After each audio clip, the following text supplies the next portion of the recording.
Well, hey everybody, this is Chris DiFurio with Keys to the Shop. Welcome to another edition of Shift Break.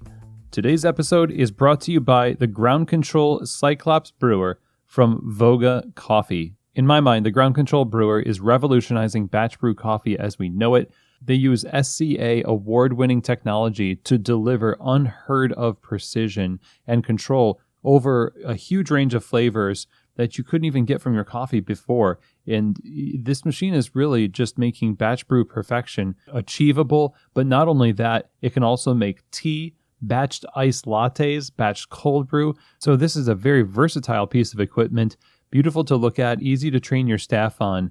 And you definitely need to visit them over at groundcontrol.coffee to learn more. If you're wanting precision, if you want quality and versatility and provide guests with a next level coffee experience, then you need to get the Ground Control Cyclops Brewer in your shop. Again, for more information, go visit them over at groundcontrol.coffee. This episode of Shift Break is also brought to you by La Marzocco, who has been making espresso machines by hand in Florence since 1927. And they are really the global standard for dependability, innovation, and no wonder why they're the heart of so many great coffee shops. They've built so much trust over the years, serving the community well with machines like the KB90 that introduce straight-in locking portafilters for ergonomics, auto flush for cleanliness, and then built-in scales for precision.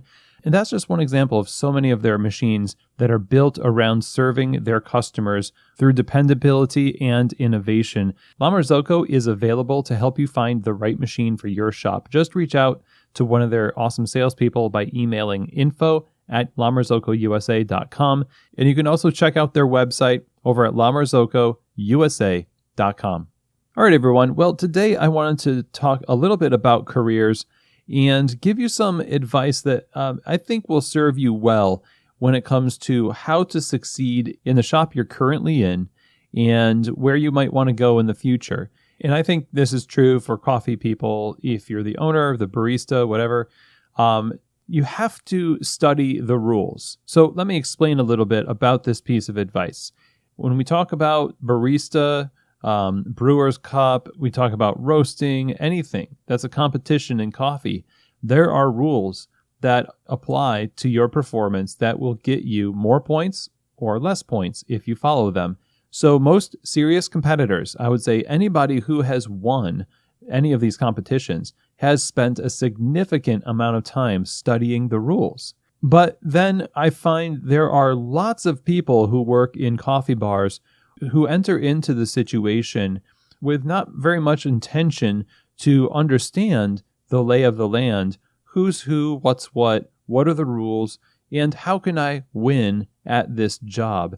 I think we tend to take competition and preparation for competition a lot more seriously than we do preparation for our careers and our jobs. How would it look if we went into competition with the typical way we go into a coffee job?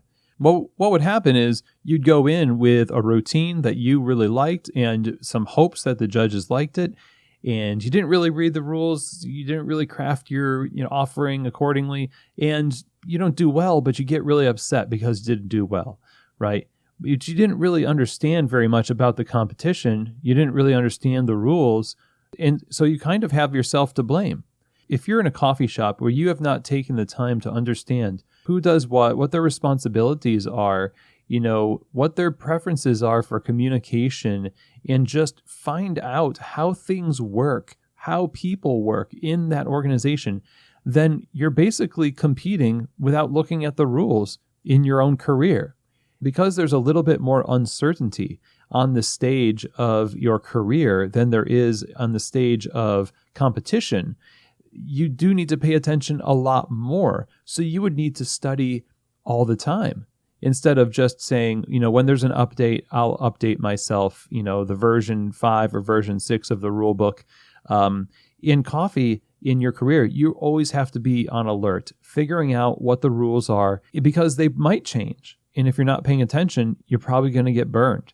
In some ways, you're going to get burned because of unequal application or unfair treatment. In other ways, you might just get burned because you were lazy and you didn't really take the time to understand what you brought to the table wasn't appropriate for the context and wanted to simply walk in and have whatever you thought was right be right.